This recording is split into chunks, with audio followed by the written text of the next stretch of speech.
So, we're done po sa Leviticus chapter 5, 6, 7, and 8. So, may highlight po dito sa chapter 8, sa verse 35 to 36, sabi niya, so, loob ng 7 araw, araw-gabi kayong magbabantay sa mga pintuan ng Tel ng Tipanan. Ito ang utos ni Yahweh. Kailangan sundin niyo ito upang hindi kayo mamatay. Sinunod ni Aaron at ng kanyang mga anak ang iniutos ni Yahweh sa pamamagitan ni Moises. So, meron pong gagamitin ng Lord sa atin, no?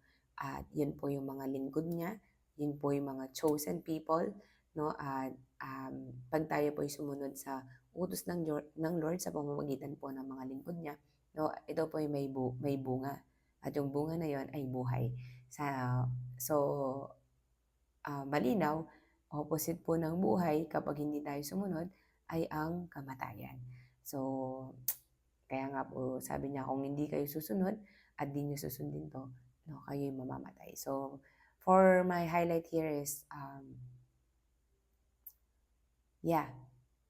we need to admit, we need to obey the Lord, no? At kailangan talaga meron tayong mga kasama. At yung mga kasama natin yun, yung mga pinili ng Diyos, no, sa buhay natin.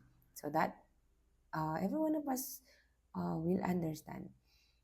Kaya pala nakita ko na ang Lord talaga gumagamit ng kapwa natin tao because He wants us to understand Him well, no? Kasi kung siya,